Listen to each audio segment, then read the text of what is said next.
আমার পাশে বসবে ঈশান? ইয়াশ কথা বলল না, দাঁড়িয়ে রইল ওভাবে। ঘাড় ফিরিয়ে অন্যদিকে তাকাতে উজ্জ্বল, কাশফি আর বাকিদের দেখল সে। উজ্জ্বল আর আফিয়া মাথা নাড়িয়ে বলছে ইয়াশকে। রোহি যা বলেছে শুনতে, কিন্তু ইয়াশ তো তাকিয়ে আছে উপমার দিকে, কেমন অন্ধকারে ঢেকে আছে ওর উপমার সুন্দর মুখটা। সে কি তবে রাগ করলো রোহির সাথে কথা বলায়? ভাবনা মিথ্যে হলো ইয়াশের। কাশফিয়া মুচকি হেসে চোখের ইশারায় একই কথা বলল ওকে। ইয়াশও হাসলো কাশফিয়ার হাসির উত্তরে। বসলো গিয়ে রোহির পাশে, বড় একটা শ্বাস ছেড়ে ইয়াশের দিকে তাকালো রোহি। বলল ওকে। বলেছিলাম না ঈশান, আমাদের আবার দেখা হবে? ইয়াশ মুচকি হাসলো, জিজ্ঞাসা করলো রোহিকে। তুমি ভালো আছো রোহি? আমি তো বরাবরই ভালো থাকি ঈশান, তুমি আজ আমার কথা রেখে এসেছো তাই একটু বেশি ভালো লাগছে। চারিদিকে শীতল আবহাওয়া, ক্যাফেতে এত সুন্দর করে লাইটিং করা, পুরো দিনের মতোই লাগছে। পাশেই বসে থাকা ইয়াশের কাঁধে মাথা রাখলো রোহি। কি হলো বুঝতে পেরে দ্রুত সরে যেতে চাইলো ইয়াশ। রোহি আঁকড়ে ধরলো ওর বাহু। ইয়াশের দিকে কিছুক্ষণ তাকিয়ে অসহায়ের মতো বলল সে। যেও না ঈশান, আজকের দিনটা প্লিজ, আমি আর বিরক্ত করবো না তোমায়। ইয়াশের কেমন অস্বস্তি হচ্ছে। রোহির প্রতি বিন্দুমাত্র ভালোবাসা নেই তার মনে, কিন্তু এভাবে ওকে প্রশ্রয় দিলে তো নিজের কাছে নিজেকে দোষী মনে হবে পরে। ইয়াশ কিছু বলতে চেয়েও চুপ করে গেল। নীরবতা ভেঙে কথা বলল রোহি। একটা অন্যায় আবদার করবো ঈশান, রাখবে তুমি? ইয়াশ কথা বলল না, তাকিয়ে রইল রোহির দিকে। আবারও নিশ্চয়ই অবুজের মতো ভালোবাসা চাইবে ইয়াশের। রোহি কেন বোঝে না ইয়াশ তার সবটুকু ভালোবাসা দিয়ে দিয়েছে উপমাকে। ইয়াশের উত্তরের অপেক্ষা না করে রোহি বলল আবারও। একবার ভালোবাসি বলবে ঈশান? মিথ্যে করে হলেও একবার প্লিজ বলো না তুমি আমাকে ভালোবাসো। চোখ বন্ধ করে শ্বাস ফেলল ইয়াশ। মনে মনে প্রচন্ড রাগ হলেও আপাতত নিজেকে সংযত করল সে। রোহি অসুস্থ, রেগে কিছু বলে বসলে হয়তো কষ্ট পাবে। নিজেকে শান্ত করলো ইয়াশ। বলল রোহিকে। তুমি তো অবুঝ নও রোহি, কেন বারবার এমন অন্যায় আবদার করছো? মনে একজনকে রেখে মুখে আরেকজনকে ভালোবাসি বলে পাপ, জানো না? আমার কাছে তুমি সবার আগে ঈশান, সব পাপ পুণ্যের ঊর্ধ্বে তুমি। একবার বলো না ঈশান তুমি আমাকে ভালোবাসো, মিথ্যে করে হলেও একবার বলো। আমি তো সারা জীবন অন্যায় করে এসেছি তোমাকে ভালোবেসে, তুমিও আজকে একটু অন্যায় করো, একবার আমাকে ভালোবাসি বলো। রোহি, কিছুক্ষণ চুপ থেকে নিচু স্বরে বলল ইয়াশ। রোহি ছেড়ে দিল ইয়াশের হাত। বুঝলো ইয়াশ শুনবে না ওর কথা। রোহির ভেতরটা ভেঙে চুরমার হয়ে গেল। ঠোঁটের কোণে এক চিলতে হাসি নিয়ে বলল ইয়াশকে। আমাকে ভালোবাসি বলতে হবে না ঈশান, তুমি ভালো থেকো, আমাকে একটু মনে রেখো, তাহলেই হবে। কথাটা বলা শেষ করে কিছুক্ষণ থেমে আবারও বলল রোহি। চা নিয়ে আসবে?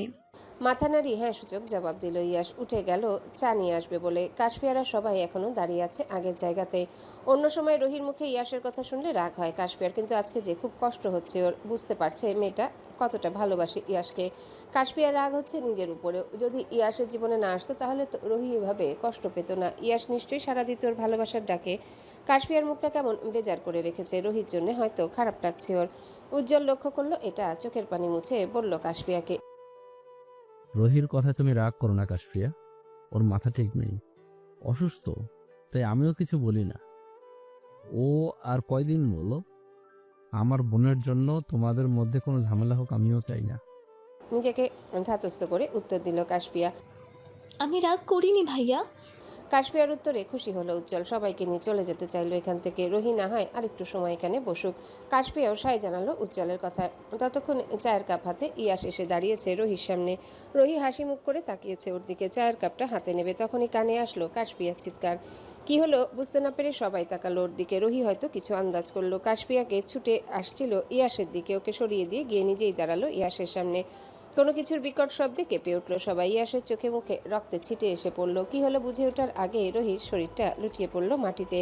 ক্যাফের লোকজন সবাই এসে জড়ো হয়েছে জায়গাটাতে। উজ্জ্বল সবটা লক্ষ্য করে বুঝলো কেউ গুলি মেরেছে রোহির উপরে। হাত থেকে রক্তক্ষরণ হচ্ছে ওর। যে ছেলেটা গুলি করেছে তাকে ধরতে পারেনি কেউই। কিছু বুঝে ওঠার আগে গাড়িটা পালিয়েছে ক্যাফের সীমানা ছেড়ে।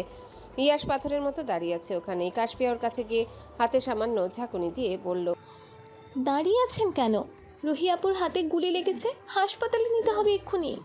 স্তব্ধ ইয়াশ ফিরে কাশফিয়ার মুখ পানে। কিছুক্ষণ আগের ঘটনাটা চোখের সামনে ভেসে উঠল আবারও। রোহিত হাতে গুলি লেগেছে, মাটিতে পড়ে আছে ওর নিথর দেহ, অথচ গুলি লাগার কথাটা ছিল ইয়াশের বুকে। ওকে বাঁচাতে গিয়ে রোহির এই অবস্থা ভাবতেই বুকটা কেঁপে উঠছে বারবার। ইয়াশ দ্রুত বসে পড়ল রোহির কাছে। রোহির মাথাটা নিজের কোলে নিয়ে কাঁপা কাঁপা কণ্ঠে বলল। রোহি তোমার কিছু হবে না, আমি আছি তো। রোহি নিভু নিভু চোখে তাকালো ইয়াশের মুখ পানে। নিজের রক্তমাখা হাতটা ওর গালে ছুঁয়ে বলল। একবার আমাকে ভালোবাসি বলো না ঈশান, একবার বলো। ইয়াশ চুপ করেই রইল। উদ্যত হলো রোহিকে কোলে তুলে হসপিটালে নিয়ে যাবে বলে নিজের সবটুকু শক্তি দিয়ে ইয়াশকে আটকালো রোহি। আবারও বলল একই কথা। কাশফিয়ার খুব কষ্ট হচ্ছে রোহির এমন অবস্থা দেখে। ইয়াশ এতটা কঠোর পাষাণ কি তবে রোহির জন্যেই? কাশফিয়াকে ভালোবাসে সে, কেন একবার শুনছে না রোহির কথা? কাশফিয়ার কান্না করতে করতে বলল ইয়াশকে। আপনি এত পাষাণ কেন? একবার বলুন না ভালোবাসি। ইয়াশ বড় একটা শ্বাস ফেললো। কাশফিয়া যে আবেগী হয়ে কথাগুলো বলছে ভালো করেই জানে সে। রোহির মুখটার দিকে তাকালো ইয়াশ, পরে আবার কাশফিয়ার মুখের দিকে তাকিয়ে বলল আস্তে করে। ভালোবাসি। ইয়াশের কথায় ঠোঁটের কোণে হাসি ফুটে উঠল রোহির। রোহি জানে ইয়াশ তার উপমাকে ভালোবাসি বলেছে, তবুও তো শুনলো ওর কথা। মিথ্যে করে হলেও বলল ভালোবাসি, এই ভেবেই শান্তি পেল রোহি। ইয়াশ তাকিয়েছে রোহির হাসি মাখা মুখটার দিকে। এমন অবস্থাতেও মানুষ হাসতে পারে, এই রোহি কি দিয়ে তৈরি ভেবে পায় না সে। রোহি সবার দিকে একবার তাকালো, কাশফিয়ার দিকে কিছুক্ষণ তাকিয়ে বলল, আমার না হওয়া প্রিয় মানুষটাকে তুমি ভালো রেখো কাশফিয়া, যত্নে রেখো ওকে। তোমাদের ভালোবাসা বেঁচে থাকুক আজীবন। কথাটা বলেই কষ্ট করে বড় বড় শ্বাস ফেলল রোহি। ইয়াশের মুখের দিকে তাকালো সে। কেমন বিধ্বস্ত লাগছে ইয়াশকে, চোখের কোণে পানি জমেছে ওর। আজকে প্রথম রোহি ইয়াশের চোখে নিজের প্রতি একরাশ মায়া দেখেছে। রোহি নিজেকে সামলিয়ে বলল ইয়াশকে, আমার মৃত্যুর জন্য কখনোই নিজেকে দায়ী করো না ঈশান।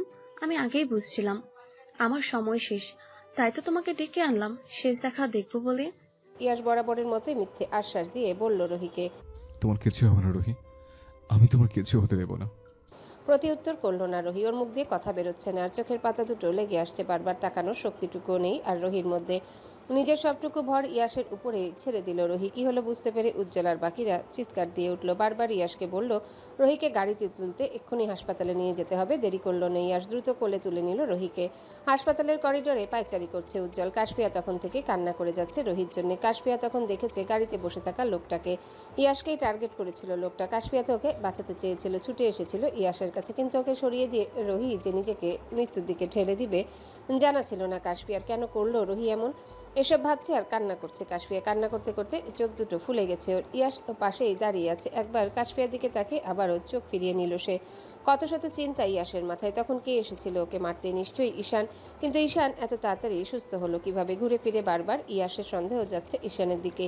কাশফিয়াকে জিজ্ঞাসা করতে যাবে কিছু, তখনই ডাক্তাররা বেরিয়ে এলো কেবিন থেকে। ইনায়াও ছিল সেখানে। ইয়াশ ছুটে গেল ইনায়ার কাছে, উদ্বিগ্ন হয়ে বলল ওকে। রোহি কেমন আছে ইনায়া? ঠিক হয়ে যাবে তো? চুপ করে রইল ইনায়া। উপস্থিত সবাই অপেক্ষা করছে ইনায়ার উত্তরের জন্য। ইনায়া সবার চিন্তিত মুখগুলোর দিকে তাকালো, দীর্ঘশ্বাস ছেড়ে বলল ইয়াশকে। রোহি আর নেই ইয়াশ, ওর আয়ু হয়তো এতটুকুই ছিল। কয়েক পা পিছিয়ে গেল ইয়াশ। অন্ধকারে ঢেকে গেল ওর পুরো মুখ।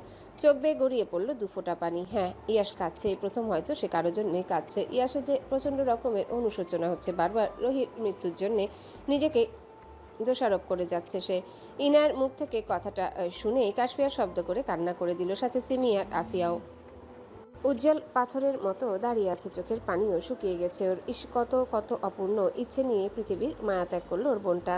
মেয়েটার ভাগ্যে আল্লাহ সুখ লিখেননি হয়তো, তাই তো হলো এমন। রোহি ইয়াশের প্রতি এতটাই দুর্বল, তাই এখানে না আসলে হয়তো বুঝতেও না উজ্জ্বল কতটা ভালোবাসে ওর বোন ইয়াশকে। নিজের জীবন দিতেও দ্বিধাবোধ করলো না সে একবার। কথাগুলো ভেবে দীর্ঘশ্বাস ছাড়লো উজ্জ্বল।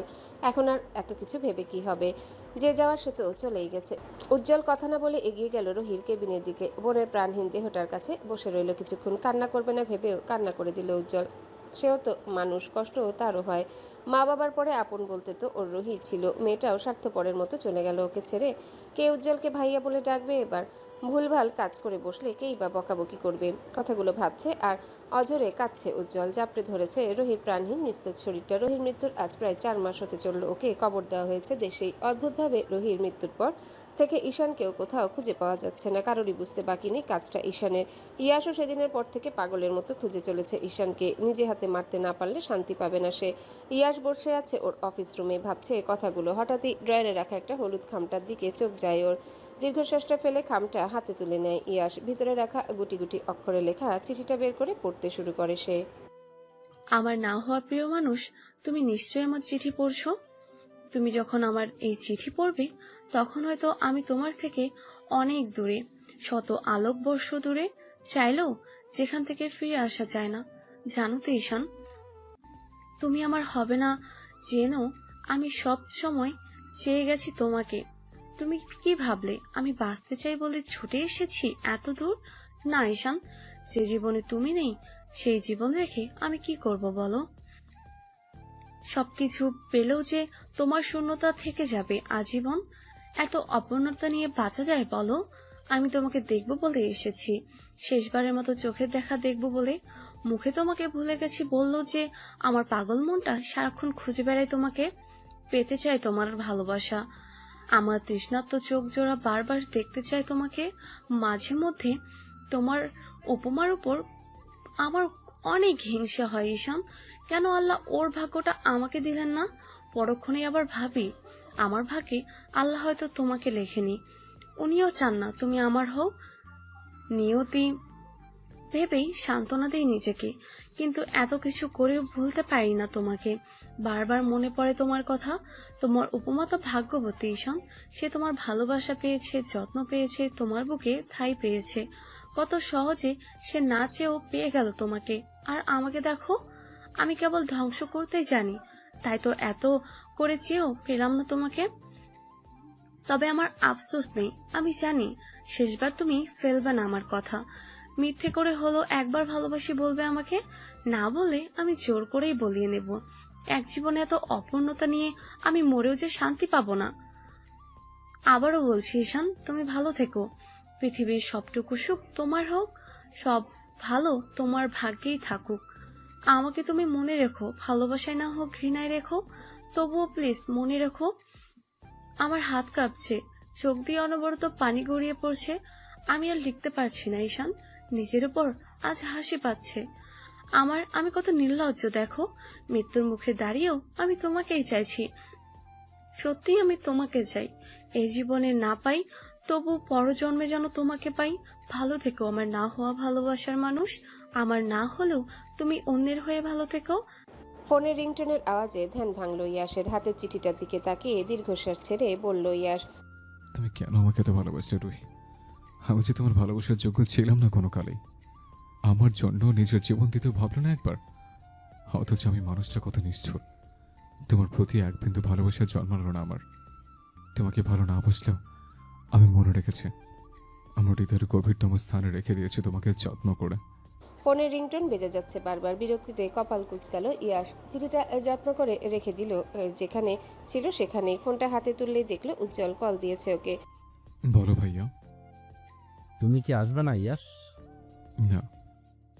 তোমার উপমার অ্যাক্সিডেন্ট হয়েছে, হাতে পায়ে আর মাথায় প্রচণ্ড ব্যথা পেয়েছে। তুমি না ওকে ভালোবাসো? ভালোবাসার মানুষকে এভাবে কষ্ট দিচ্ছ যে? ইয়াসের চোখে মুখের ভাবভঙ্গির পরিবর্তন হয়ে গেল মুহূর্তেই। ওর উপমার অ্যাক্সিডেন্ট হয়েছে মানে? ইয়াসের যে চিন্তা হচ্ছে উপমার অবস্থা কেমন ভাবলে ভিতরটা কেঁপে উঠছে বারবার। চোখ বন্ধ করে বড় একটা শ্বাস ফেললো ইয়াস। নিজেকে শান্ত করে বলল উজ্জ্বলকে, আমি আসছি। কাশফি আর ইয়াসের মধ্যে তুমুল ঝগড়া হয়েছিল কিছুদিন আগে। কলেজে কোনো একটা ঝামেলা হওয়ায় ইয়াসের তখন মাথা গরম ছিল। কাশফিয়া না বুঝে রিয়াক্ট করেছে, তাই ইয়াসও নিজেকে সংযত রাখতে পারেনি, যা তা বলে দিয়েছে কাশফিয়াকে। সেদিন দ্বিতীয়বারের মতো ইয়াসের রাগ দেখেছিল কাশফিয়া, কিন্তু ওরও যে অভিমান হয়েছিল। তাই তো ইয়াসকে ছেড়ে চলে এসেছিল ভাইয়ের কাছে। এক সপ্তাহ মতো কাশফিয়া ছিল ওর ভাইয়ের কাছে। ইয়াস একদিনও দেখা করতে আসেনি ওর সাথে, কল দিয়েও জিজ্ঞাসা করেনি কেমন আছে। এই জন্যই অভিমান হয়েছে কাশফিয়ার। যত দিন যাচ্ছে ও কেমন মূল্যহীন হয়ে যাচ্ছে ইয়াসের কাছে। এরকম হলে এই সম্পর্কটা টিকবে না বেশি দিন। কাশফিয়ার মন খারাপ দেখে কৌশিকী বারবার বলছিল দেশে যাওয়ার কথা। কাশফিয়ারও মনে হলো এরকমটাই। কতদিন হলো মামিকে দেখে না সে। ইয়াসের বাড়ির লোকদের সাথে মাঝে মধ্যে কথা হয়, দেশে গেলে সবার সাথে দেখা হবে ভেবে ভাইয়ের কথায় অমত করেনি কাশফিয়া। আজ 3 দিন হলো কাশফিয়ারা সবাই বাংলাদেশে এসেছে।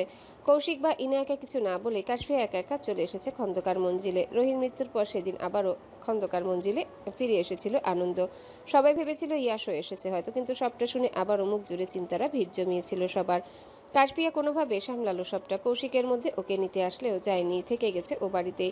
সারাদিন কাটতো কাশফিয়ার মামির সাথে কথা বলে, কিন্তু মামিটা হুট করে কোথায় যেন হারিয়ে গেল। কাশফিয়ার ভয় হলো, একে তো ইয়াসকে না বলে মমিকে নিয়ে এসেছে, আবার হারিয়ে ফেলেছে। এসব শুনলে ইয়াস নিশ্চয়ই ছেড়ে দেবে না ওকে। বিড়ালটা তো ওর অনেক পছন্দের। কাশফিয়া মমিকে খুঁজতে খুঁজতে পেয়েও গেল, কিন্তু ওকে হাতে নেবে তখনই কোথা থেকে ছুটে আসলো একটা গাড়ি। তারপর আর কি, হাতে পায়ে মাথায় ব্যথা পেল অনেক, বিছানায় পড়ে আছে 2 দিন যাবৎ। সিমির মুখে শুনেছিল ইয়াস নাকি আসবে বলেছে, কিন্তু 2 দিন হয়ে গেল এখনো আসার নাম নেই ওনার। কাশফিয়ার ভিতরটা পুড়ে যাচ্ছে কষ্টে, বারবার মনে হচ্ছে ইয়াস ওকে আর ভালোবাসে না আগের মতো। কাশফিয়া শুয়ে আছে বিছানায়, মমি বসে আছে ওর পাশে, কেমন করে তাকিয়ে আছে কাশফিয়ার মুখটার দিকে। কাশফিয়ার ঠোঁটের কোণে হাসি টানলো, মমির গায়ে হাত বুলিয়ে বলল, কি হলো মমি, তোর তিত করলা মালিকটাকে মিস করছিস? ওই লোক তো আমাদের মিস করে না রে, তুই কেন মিস করবি? মালিকের জন্য বেশি মন খারাপ হলে কাশফিয়া আমি কিন্তু শান্ত তোকে কণ্ঠে রাস্তায় ছেড়ে শাসালো আসবো। মমিকে। মমি কি যেন বুঝলো, হেঁটে গিয়ে কোলে উঠে বসলো কাশফিয়ার। কাশফিয়া কিছুক্ষণ মমির দিকে তাকিয়ে হাত বুলিয়ে দিল ওর গায়ে, মমিও ঘাপটি মেরে বসে রইল ওর কোলে। অনেক চেষ্টার পর চোখের পাতাটা মাত্রই লেগেছিল কাশফিয়ার, কোনো কোনো কিছুর আওয়াজে চোখ খুলে তাকালো সে। জানালার দিকে চোখ যেতে ধরফড়িয়ে উঠল বিছানা থেকে, চিৎকার করে দিয়ে ডেকে উঠল ইয়াসকে। কাশফিয়ার গলার আওয়াজ কানে গেছে ড্রয়িং রুমে বসে থাকা সুফিয়া বেগম সহ বাকিরা দৌড়ে এসেছে ইয়াসের রুম। বৌমার পাশে বসে মাথায় হাত বুলিয়ে দিলেন সুফিয়া বেগম, উদ্বিগ্ন হয়ে বললেন ওকে। কি হয়েছে মা, পায়ে ব্যথা পেয়েছিস? কি লাগবে আমাকে বল। কথা নেই কাশফিয়ার মুখে, ও তো একধানে তাকিয়ে আছে জানালার দিকে। উজ্জ্বল লক্ষ্য করলো বিষয়টা, কাশফিয়ার মুখের দিকে তাকাতে কপালে ভাঁজ পড়ল ওর। মেয়েটা এমন ভয় পেয়ে আছে কেন, কি এমন দেখেছে যে এভাবে ভয় পাচ্ছে? কৌতূহল থেকেই জানতে চাইলে উজ্জ্বল। জানালার দিকে অমনভাবে তাকিয়ে কি দেখছো কাশফিয়া? কি দেখে ভাবে চিৎকার দিয়ে উঠলে তুমি? এই ঈশান ভাইয়াকে দেখেছি মাত্রই, ও কেমন করে তাকিয়েছিল আমার দিকে। আমার ভয় লাগছে ভাইয়া, আমি চলে যাবো এখান থেকে। কথাটা বলে থামলো কাশফিয়া, বুকটা ধুকধুক করছে এখনো, কেমন ভয় ভয় লাগছে ওর। ঈশান এখানে কেন আসলো, ওর রুমেই বা কেন? ও কিছু কি মারলো? কত শত ভাবনা কাশফিয়ার মাথায়। ঈশানের নামটা শোনা মাত্রই সুফিয়া বেগমের মুখটা কেমন অন্ধকারে ঢেকে গেছে, হয়তো খুশি হননি এই নামটা শুনে। রোহিত মৃত্যুর পর থেকে দেখা নেই ঈশানের, এমনকি এর 3-4 দিন আগে বাড়ি ছেড়েছিল সে, তারপর থেকে আর দেখা হয়নি ঈশানের সাথে। ইয়াসের কথায় আর ঈশানের বেপাত্তা হয়ে যাওয়া, দুয়ে দুয়ে 4 মেলাতে খুব একটা সমস্যা হয়নি সুফিয়া বেগমের। সেদিনের পর থেকে তীব্র ঘৃণা জন্মেছে ওনার ঈশানের প্রতি। ওর কথা মাথায় আসলে বারবার মনে পড়ে উজ্জ্বলের সেদিনে বলা কথাটা। উজ্জ্বল বলেছিল, যেদিন ওনার বা বাড়ির কারোর বিরাট কোনো ক্ষতি করবে ঈশান, সেদিনেই বুঝবেন দুধকলা দিয়ে কালসাপ পুষেছিলেন। উজ্জ্বলের কথায় সত্য হলো অবশেষে। ফুলের মতো মেয়েটাকে ঈশান মেরে ফেলেছে ভাবলেও কষ্টে ভিতরটা ফেটে যায় ওনার। উজ্জ্বল একটা পানির গ্লাস এনে ধরেছে কাশফিয়ার সামনে, ইশারা করে বলছে ওকে। শান্ত হও কাশফিয়া, তুমি ঠিক কি দেখেছো আমাকে বুঝিয়ে বলো। ঈশান বাড়িতে আসলে তো মেন গেট দিয়েই ঢুকবে। দারোয়ানকে বলে দেওয়া হয়েছে ওকে আশেপাশে দেখলে যেন সবার আগে আমাকেই খবর দেওয়া হয়। আমাকে তো কেউ কিছু বলেনি, তুমি হয়তো ভুল দেখেছো। না না, আমি ঠিক দেখেছি, ওটা ঈশানই ছিল। উজ্জ্বল আর বাকিরা শান্ত হতে বলল কাশফিয়াকে, কিন্তু ওর কেমন ভয় লাগছে, কোনোভাবেই নিজের মনকে শান্ত করতে পারছে না। বারবার মাথায় আসছে ঈশান কেন এসেছে এখানে, সব রেখে ওর রুমের জানালার সামনেই বা উকিঝুঁকি মারছিল কেন। কাশফিয়া আস্তে ধীরে বিছানা থেকে উঠতে চাইলে পায়ের অসহ্য ব্যথায় চোখ মুখ কুঁচকে বসে পড়লো, আবার পায়ে হাত দিয়ে কান্না করছে কাশফিয়া। এর মধ্যেই শোনা গেল কারো গম্ভীর কণ্ঠস্বর। এগুলো হলো অতিরিক্ত পাকনামের ফল। আমার কথা অমান্য করে শাস্তি দিয়েছেন আল্লাহ তোমাকে। পরিচিত কণ্ঠস্বর কানে আসে সবার, সাথে সাথে কাশফিয়াও তাকালো দরজার দিকে। চোখে মুখে চিন্তা সরে গেল সবার। ইয়াসের আশাতে খুশি হলেন সকলে। সুফিয়া বেগম আর আফিয়া চলে গেলেন ইয়াসের জন্য খাবার বানাতে। উজ্জ্বল তার মেয়েকে নিয়ে বেরিয়ে গেল ওদের রুম থেকে। কাশফিয়া এখনো রেগে তাকিয়ে আছে ইয়াসের দিকে। লোকটা দিন দিন এমন পাষাণ হয়ে যাচ্ছে কেন, ওর কান্না দেখে কি খুশি লাগছে ওনার? ইয়াস এসে বসলো কাশফিয়ার পায়ের কাছে, হাত দিয়ে দেখলো কতটা ব্যথা পেয়েছে। কাশফিয়া আস্তে আস্তে পাটা সরিয়ে আনলো ইয়াসের থেকে, অন্যদিকে মুখ ঘুরিয়ে বলল অভিমানী স্বরে, আল্লাহ আমাকে কি শাস্তি দেবেন? সব শাস্তি তো আপনিই দিচ্ছেন। তুমি আমাকে কম শাস্তি দিচ্ছ? কাশফিয়া কথা বলল না, চুপ করে তাকিয়ে রইল আগের মতো। ইয়াস এগিয়ে আসলো কাশফিয়ার কাছে, নিজের দুহাতে রাজলায় ওর ছোট্ট মুখটা নিয়ে চা এলো নিজের দিকে, চোখের পানি মুছে দিয়ে বলল সে, কান্না করো না উপমা, কান্না করলে তোমাকে খুব বাজে দেখায়। আমার উপমাকে হাসিতেই মানে। ইয়াসের নরম কথায় মন গড়ল না কাশফিয়া, ঝাড়া মেরে ওর হাত দুটো সরিয়ে দিল সে। নাক টেনে বলল আগের মতো করে, আমি তো আপনার কেউ হই না, আমি কান্না করলেই বা আপনার কি? ইয়াস ঘাড় কাত করে তাকিয়ে আছে কাশফিয়ার দিকে, বুকে হাত রেখে বলল শান্ত কণ্ঠে, তুমি কান্না করলে আমার এইখানটায় চিনচিন ব্যথা করে। ইয়াসের মন ভোলানো কথায় প্রতিবারের মতোই গলে গেল কাশফিয়া। এই লোকটার উপর রাগ করে থাকতে পারে না সে, কিভাবেই বা থাকবে? যত ঝগড়া ঝামেলাই হোক, এই মানুষটা যে ওকে আগলে রাখে নিজের সবটা দিয়ে। প্রতিবার না বুঝে নির্বোধের মতো ঝামেলা পাকায় কাশফিয়া নিজে, কিন্তু পরে আবার ইয়াস মানিয়ে নেয় সবটা। এবার তার উল্টোটা হয়েছে। ইয়াশ ওকে বুঝাবে দূর, কথাটা পর্যন্ত বলেনি। হয়তো কাশফিয়ার কাজে রেগে গিয়েছিল খুব, তাই এত এত অভিমান জমেছে ওর। ইয়াশ কাশফিয়ার হাত ধরে নিজের কাছে নিয়ে এলো, নরম সুন্দর হাতটাতে চুমু দিল পরপর কয়েকটা। কাশফিয়ার রাগ কমলেও বুঝতে দিল না তা, এক ঝটকায় নিজের হাতটা ছাড়িয়ে নিল ইয়াশের থেকে, অন্যদিকে মুখ ফিরিয়ে বলল, চলে যান এখান থেকে। কিছুক্ষণ চুপ করে বসে থেকে উঠে দাঁড়ালো ইয়াশ। কাশফিয়া এত সময় ভালো করে তাকালো ওর দিকে। সে বলেছে অমনি ইয়াশ চলে যাচ্ছে, এই ভেবে আবারও মনের মধ্যে রাগ জন্মালো ইয়াশের প্রতি। চলে যাক, এই পাষাণ মানুষটাকে নিয়ে সেও আর ভাববে না। ঘড়ির কাঁটা জানান দিচ্ছে রাত প্রায় 12টার কাছাকাছি। অন্ধকার রুমটাতে একা বিছানায় শুয়ে আছে কাশফিয়া। ইয়াশ একবার এসেছিল রুমে। কাশফিয়া ইচ্ছে করে কথা বলেনি ইয়াশের সাথে, তখন ওভাবে চলে যেতে বলায় ইয়াশের নিশ্চয় রাগ হয়েছে। কাশফিয়ার এই ভুলের শাস্তি দিতে এখন আর কথাই বলবে না ওর সাথে। না বললে না বলুক, কাশফিয়াও ভাববে না ইয়াশকে নিয়ে। পাশ ফিরে তাকাতেই কারো উপস্থিতি টের পেল কাশফিয়া। বিকেলের ঘটনাটা মাথাচাড়া দিয়ে উঠলো, আবার ভয়ে চিৎকার দিতে নিলে কেউ আঁকড়ে ধরলো ওর কাপা কাপা ঠোঁট জোড়া। প্রথমে ভয় হলো, পরে আবার মানুষটাকে গভীর আলিঙ্গনে শান্ত হলো কাশফিয়া। পরিচিত পারফিউমের গন্ধ চেনা স্পর্শে বুঝতে বাকি নেই মানুষটা ইয়াশ। উঠে গিয়ে রুমের লাইট অন করলো ইয়াশ। কাশফিয়ার কাজটা এসে বসে বলল, ভয় কিসের? তোমাকে ছোঁয়ার সাহস অন্য কারো আছে? তোমার রুমে আমি পেতে তো আর কি আসবে? কাশফিয়া কিছুক্ষণ তাকিয়ে রইল ইয়াশের দিকে। কি যেন হলো ওর, নিজের সবটুকু ভর ছেড়ে দিল ইয়াশের উপর। ইয়াশ হয়তো জানে না বিকেলের ঘটনাটা, কাশফিয়াও আর বলবে না, নইলে শান্ত বাড়িটা মাথায় তুলবে এত রাতে। কাশফিয়াকে বুকে টেনে নিল ইয়াশ, হাত বুলিয়ে দিল ওর মাথায়, আলতো করে চুমু দিল ওর পুরো মুখে। ওদের রুমের দরজার সামনে দিয়ে হেঁটে যাচ্ছে উজ্জ্বল, অবিরত ডেকে যাচ্ছে ইয়াশকে। ইয়াশের কানে আসলো উজ্জ্বলের গলার আওয়াজ, মনে হলো ও কোনো দরকারেই ডাকছে। ইয়াশ মিষ্টি এসে বলল কাশফিয়াকে, আসছি উপমা, ঘুমাবে না একদম, আজকে সারা রাত গল্প করবো আমরা। কথাটা বলেই উঠে পা বাড়ালো চলে যাবে বলে। ইয়াশ দরজার সামনে যেতে ডেকে বলল কাশফিয়া। শুনুন। ঘুরে তাকালো ইয়াশ, কাশফিয়ার কাছে এসে জিজ্ঞাসা করলো ওকে, বলো, কিছু লাগবে? ওয়াশরুমে যাবে? না। তাহলে? কাশফিয়া কিভাবে কথাটা বলবে বুঝতে পারলো না। নিজের পরনে থাকা এলোমেলো শাড়িটার দিকে তাকিয়ে পরে আবার ইয়াশের দিকে তাকালো। ইয়াশ হয়তো বুঝলো কিছু, কাশফিয়ার কাছে এসে জিজ্ঞাসা করলো ওকে। চেঞ্জ করিয়ে দেবো? পণ্ডিত মাথা নাড়ালো কাশফিয়া, যার উত্তর হ্যাঁ। ইয়াশ কাবাডের থেকে একটা জামা বের করে নিয়ে আসলো, সুন্দর মতো পরিয়ে দিল কাশফিয়াকে। বারবার কল আসছে ইয়াশের ফোনে, হয়তো উজ্জ্বল কল দিচ্ছে। এখন ওকে যেতে হবে এখান থেকে। যাওয়ার আগে বলে গেল কাশফিয়াকে কোনো দরকার পড়লে যেন কল দেয় ওকে। বাধ্যমের মতো ইয়াশের কথায় মাথা নাড়িয়ে সায় জানালো কাশফিয়া। কেটে গেছে বেশ কয়েকটা দিন। কাশফিয়া এখন অনেকটাই সুস্থ। আজকে কৌশিক আর ইনায়া এসেছে খন্দকার মঞ্জিলে। যদিও কৌশিক আর ইয়াশের সম্পর্কটা ভালো হয়নি এখনো, নানান কারণে ঝামেলা লেগে থাকে দুজনের মধ্যে, কিন্তু একমাত্র বোনকে না দেখে থাকবে কি করে কৌশিক? তাই তো রাগ হলেও বারবার ছুটে আসে কাশফিয়াকে দেখবে বলে।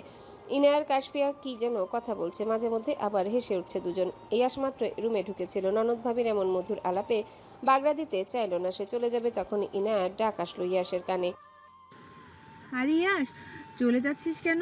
তোর বউ নাকি তোর আদরের অভাবে শুকিয়ে যাচ্ছে, ওকে আদর দিয়ে সুস্থ করে তোল, আমি যাচ্ছি। ইয়াশ তাকিয়ে আছে কাশফিয়ার দিকে। একটা খোলামেলা নাইটি পরেছে কাশফিয়া, পাতলা কাপড় ভেদ করে এর শরীরের অনেকাংশই দেখা যাচ্ছে। এগুলো নিশ্চয়ই ইনায়ের বুদ্ধিতে করেছে। কাশফিয়ার এমন উদ্ভট সাজ পোশাকে বিরক্ত হলো ইয়াশ। ইনায়ের রুম থেকে বেরিয়ে যেতে বলল রেগে মেগে, এসব কি পড়ছো উপমা? রুমের দরজাটাই বা খোলা রেখেছো কেন? বাড়িতে আমি ছাড়া আরো লোকজন আছে, জানা নেই তোমার? ইয়াশের ধমকে ভরকালো না কাশফিয়া, মুখ ভেঙচি কেটে বলল, এমনভাবে বলছেন মনে হচ্ছে আমি আপনার শার্ট পরে বসে আছি। এখানে এসে এমন হুজুর হয়ে গেলেন যে বাড়িতে তো 100টা কাপড় পরে প্যাকেট হয়ে থাকলেও ড্যাব ড্যাব করে তাকিয়ে থাকেন। ইয়াশের এমনিতেই মাথা ঠিক নেই, কাশফিয়ার সাথে ঝামেলা করেও জিততে পারবে না। রেগে বকা দিয়ে বসবে, তারপর কাশফিয়া কান্নাকাটি করবে। এই ভেবে আর কথা বাড়ালো না ইয়াশ, চুপ করে গিয়ে ল্যাপটপ নিয়ে বসে পড়লো সোফায়। কাশফিয়ার রাগ হলো ইয়াশের কাজে, এই লোকটা এমন নিরামিষ হয়ে গেল কেন? সামনে মিষ্টি রেখেও কি খাওয়ার লোভ জাগে না? কাশফিয়া এগিয়ে গিয়ে দাঁড়ালো ইয়াশের সামনে। ইয়াশ ওকে লক্ষ্য করলো, ল্যাপটপের দিকে তাকিয়ে গম্ভীর কণ্ঠে জিজ্ঞাসা করলো, কি চাই? ইয়াশের হাতের ল্যাপটপটা সরিয়ে কাশফিয়া ওর কোলে বসলো, দুহাত দিয়ে গলা জড়িয়ে ধরে বলল, বাবু চাই। হঠাৎ এমন আবদারে চমকে তাকালো ইয়াশ, ওভাবে বসে থাকলো। তারপর বলল কাশফিয়াকে, বাবু তো দেবই, কিন্তু কিন্তু কি? বাচ্চা সামলাতে পারবে? তুমি নিজে তো বাচ্চা। তা বাচ্চা মেয়েকে বিয়ে করলেন কেন? পরিস্থিতির চাপে পড়ে। পরিস্থিতি কি আপনাকে গলা টিপে ধরে বলেছিল, আদবুড়ো ইয়াশ তুই সুন্দরী কাশফিয়াকে বিয়ে কর? ভ্রুজোড়া আপনা আপনি কুচকে এলো ইয়াশের, রেগে বলল ওকে, আমি আধবুড়ো? ফটাফট উত্তর দিল কাশফিয়া। তাছাড়া কি, বুড়ো বয়সে আমার মতো সুন্দরী কম বয়সী বউ পেয়েছেন, এই তো অনেক। আল্লাহ দরবারে শুক্রিয়া আদায় করুন। ইয়াশ চোখ মুখ শক্ত করে তাকিয়ে আছে কাশফিয়ার দিকে। মেয়েটা ইদানিং সাহস দেখাচ্ছে অনেক। ইয়াশকে তো এখন আর ভয়ই পায় না, বরং যখন তখন যা মুখে আসে তাই বলে দেয়। ইয়াশের গম্ভীর মুখ দেখে কিছুটা ভয় পেল কাশফিয়া। রাগ কমাতে কিছু না ভেবে টুপ করে চুমু দিয়ে বসলো ইয়াশের ঠোঁটে। নিজের কাজে সফল হলো বটে। ইয়াশ মুচকি হেসে ওর কপালে আলতো করে ঠোঁট ছোঁয়ালো, নিজের ঠোঁট কামড়ে হেসে বলল ওকে। আমার মাথার রোমান্টিক ভূতটা তোমার মাথায় চেপেছে দেখছে। চুপচাপ গিয়ে ঘুমিয়ে পড়ো, ভূত চলে যাবে। কাশফিয়া বাচ্চাদের মতো গাল ফুলালো। ইয়াশকে আগের থেকেও শক্ত করে জড়িয়ে ধরলো, ওর ঘাড়ে মাথা রেখে কানের কাছে মুখ নিয়ে বলল, না, আমার বাবুর চাই, সমস্যা হবে না। আপনি বাচ্চা সামলাবেন আর আমি আপনাকে। কাশফিয়ার এমন আবদারে গলে গেল ইয়াশ, ঠোঁটে হাসি টেনে বলল, প্রতিবারের মতো আমাকে কাছে ডেকে পরে আবার পালানোর জন্য কান্না করবে না তো? কথা বলল না কাশফিয়া। লজ্জায় মুখটা গুজে নিল ইয়াশের বুকে। ইয়াশের ঠোঁটের হাসি চওড়া হলো, কোলে তুলে নিল ওকে। পড়ে যাওয়ার ভয়ে ইয়াশের গলা জড়িয়ে ধরল সে। কাশফিয়াকে বিছানায় রেখে ওর কানের কাছে গেল ইয়াশ, ফিসফিস করে বলল, baby, are you ready for a ride? কাশফিয়ার গাল দুটো লাল হয়ে গেছে লজ্জায়, হাত দিয়ে মুখ ঢেকেছে নিজের। ইয়াশ হাসলো, কাশফিয়ার মুখের উপর থেকে হাত দুটো সরালো, কিছুক্ষণ অপলক দৃষ্টিতে তাকিয়ে রইল ওর লজ্জাবতীর লাজে রাঙা মুখটার দিকে।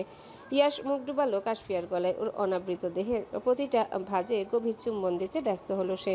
কাশফিয়ার চোখ দুটো বন্ধ করে খামচে ধরেছে ইয়াশের মাথার চুল। ফর্সা ত্বকে ইয়াশের করা লালচে দাগগুলো স্পষ্ট দেখা গেল। ঘাড়ের ব্যথা পাওয়ার স্থানে আবারও ব্যথা পায়। অসহ্য যন্ত্রণায় ইয়াশকে নিজের থেকে সরিয়ে দিতে চাইল সে। চোখ বেয়ে দুফোঁটা পানি গড়িয়ে পড়ল, অন্যদিকে তাকিয়ে বলল, আপনি কি মানুষ? ইয়াশ তাকালো কাশফিয়ার মুখের পানে, ও নাকের সাথে নাক ঘষে বলল মাদকতা মিশ্রিত কণ্ঠে, কি করব বলো? তোমার আলিঙ্গন যে আমাকে উন্মাদ করে ছাড়ে।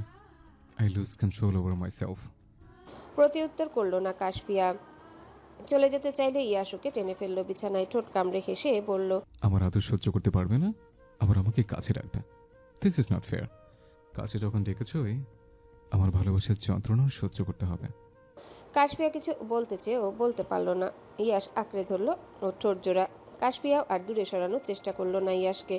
নিজেই যে বিপদ ডেকে এনেছে তা ভালো করেই বুঝতে পারছে। ইয়াশ পুরোপুরি মত্ত হয়ে আছে কাশফিয়াতে। ওর হাতের অবাধ্য স্পর্শ আর বর্ণনীয় অত্যাচারে পাগল প্রায় অবস্থা কাশফিয়ার। ইয়াশ এমনভাবে আচরণ করছে, মনে হচ্ছে রাগ ঝাড়ছে ওর উপর। কাশফিয়ার অসহায় আর্তনাদগুলো কানে আসলে পরক্ষণে আবার বুকে টেনে নিচ্ছে ওকে, আদর করে চুমু দিচ্ছে কপালে। এই জিনিসগুলোর জন্য কাশফিয়ার এত ভালো লাগে ইয়াশকে।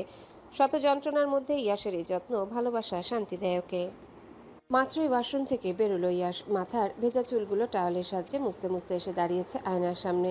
একবার নিজেকে ভালো করে পরখ করলো, তারপর গিয়ে দাঁড়ালো বিছানায় শুয়ে থাকা কাশফিয়ার পাশে।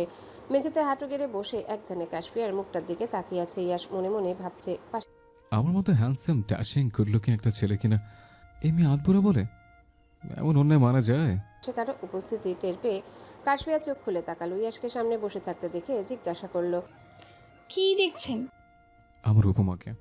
কথাটা বলে মিষ্টি হাসলো ইয়াশ। উঠে বসলো বিছানায়। কাশফিয়ার কাছে এগিয়ে গিয়ে আলতো করে ঠোঁট ছোঁয়ালো কাশফিয়ার ঠোঁটে। হঠাৎ স্পর্শে কেঁপে উঠল কাশফিয়া, শক্ত করে জড়িয়ে ধরলো ইয়াশকে। ইয়াশের ঠোঁটের ছোঁয়া গভীর হচ্ছে, শ্বাস নিতেও কষ্ট হচ্ছে কাশফিয়ার। ইয়াশকে ধাক্কা দিয়ে নিজের থেকে সরিয়ে দিয়ে বলল সে, কি করছেন এসব? রোমান্টিক ভূতটা বিরক্ত করছে। আমাকে আধবুড়ো বলার শাস্তি দিয়েছে। প্রতিউত্তর করলো না কাশফিয়া। কি যেন ভাবছে সে। কিছুক্ষণ চুপ থেকে তাকালো ইয়াশের দিকে। পরনে এলোমেলো শাড়িটা ঠিক করে নিয়ে উঠে দাঁড়ালো। ইয়াশের কানের কাছে গিয়ে বলল, আপনাকে আধবুড়ো বলার শাস্তি যদি এত মিষ্টি হয়, তাহলে আজকের পর থেকে আমি আপনাকে উঠতে বসতে 100 বার আধবুড়ো বলবো। কথাটা বলে এক দৌড়ে ওয়াশরুমে চলে গেছে কাশফিয়া। বারবার ডেকেও ইয়াশ দাঁড় করাতে পারল না তাকে। ওর থেকে পালাতে যেটা করলো বুঝতে বাকি নেই ইয়াশের। ওয়াশরুমের দরজার সামনে গিয়ে দাঁড়িয়েছে ইয়াশ। কাশফিয়াকে ডেকে বলছে, উপমা। আস্তে করে উত্তর দিল কাশফিয়া। কি হলো? বিছানার উপরে রাখা শাড়িটি পুরো রেডি হয়ে এসো, আমি অপেক্ষা করব। ইয়াশের কথা কাশফিয়ার কানে গেল কিনা সন্দেহ। উত্তর না পেয়ে আবারও ভাবলো ডাকবে ওকে। উজ্জ্বল তখন ওর রুমের পাশ দিয়ে যাচ্ছিল। দরজা খোলা তাই চোখ পড়লো ইয়াশের দিকে। গলা খাকারি দিয়ে বলল উজ্জ্বল, বাবা, বদমেজাজি ইয়াশ কিনা বউ পাগল ইয়াশে পরিণত হয়েছে। প্রেম ভালোবাসা তো ভালোই চলছে, তা আমি চাচ্ছু হচ্ছি কবে? ইয়াশ ঘুরে তাকালো উজ্জ্বলের দিকে। আস্তে আস্তে দরজার দিকে এগিয়ে এসে বলল। খুব শীঘ্রই। উজ্জ্বল হাসলো কেবল, চলে গেল নিজের রুমে। ইয়াশ বসে আছে সোফায়, ফোন ঘাঁটছে নিজের। কখন কাশফিয়া ওয়াশরুম থেকে বেরোবে তারই হয়তো অপেক্ষা করছে এত সময় ধরে। উজ্জ্বলের নাম্বারটা থেকে কল আসছে বারবার। ইয়াশ ভাবলো দরকারি কিছু বলবে, উঠে পা বাড়ালো বাইরে যাবে বলে, তখনই সামনে এসে দাঁড়ালো কাশফিয়া। পেটিকোট ব্লাউজ ছাড়া পরনে আর কিছু নেই কাশফিয়ার। ইয়াশের দিকে তাকিয়ে বোকার মতো হাসছে সে। ইয়াশের রাগ লাগছে কাশফিয়ার এমন আচরণে। দ্রুত দরজা আটকে দাঁড়িয়ে এসে ওর সামনে বলেছে মেজাজ দেখিয়ে। জামা কাপড় নেই তোমার? এসব কে? কাশফিয়ার হাতে ইয়াসের দেওয়া শাড়িটা নিয়ে দাঁড়িয়েছিল। ইয়াসের এমন রাগান্বিত চেহারা দেখে শাড়িটা ছুঁড়ে ফেললো বিছানায়, অন্যদিকে মুখ ফিরিয়ে নিল। সে বলল অভিমান করে, সবসময় এইভাবে বকাঝকা করেন কেন? আমাকে এখন আর ভালো লাগে না, তাই না? চোখ বন্ধ করে একটা শ্বাস ছাড়ল ইয়াস। মনে মনে বকাবকি করলো নিজেকেই। মাঝে মধ্যে যে কেন এমন করে নিজেও জানে না সে। কাশফিয়ার অভিমান হয়েছে বুঝলো ইয়াস, পিছন থেকে ওকে জড়িয়ে ধরলো গিয়ে।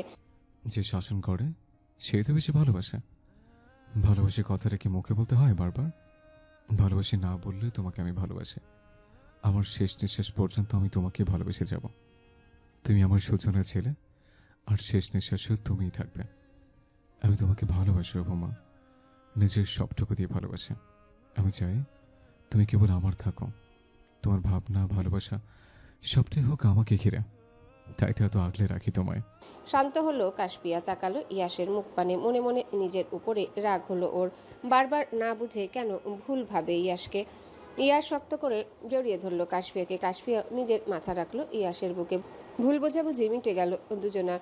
কিছু সময় না যেতেই হইচই শুরু হয়েছে নিচে। কানে এলো ইয়াস কাশফিয়া দুজনারই। কাশফিয়াকে রুমে বসতে বলে ইয়াস নিচে নামলো কি হয়েছে জানবে বলে। উজ্জ্বলের মুখে সবটা শুনে বুঝলো বাড়ির আশেপাশে ঈশানকে দেখেছে। সিমি সহ অন্যরাও। রাগ হলো। ঈশানের ফর্সা চেহারাটা অন্ধকারে ঢেকে গেল মুহূর্তেই। কাউকে কিছু না বলেই বাড়ি থেকে বেরিয়ে গেল ইয়াস। পিছু পিছু গেল উজ্জ্বল। কাশফিয়াদের চলে যাওয়ার সময় হয়ে এসেছে, হয়তো আরও কিছুদিন এখানে থাকবে, তারপর আবার লন্ডনে ব্যাক করবে ওরা। আজকে কাশফিয়া সকাল থেকে রান্নাঘরে শাশুড়িকে সাহায্য করছে সকল কাজে।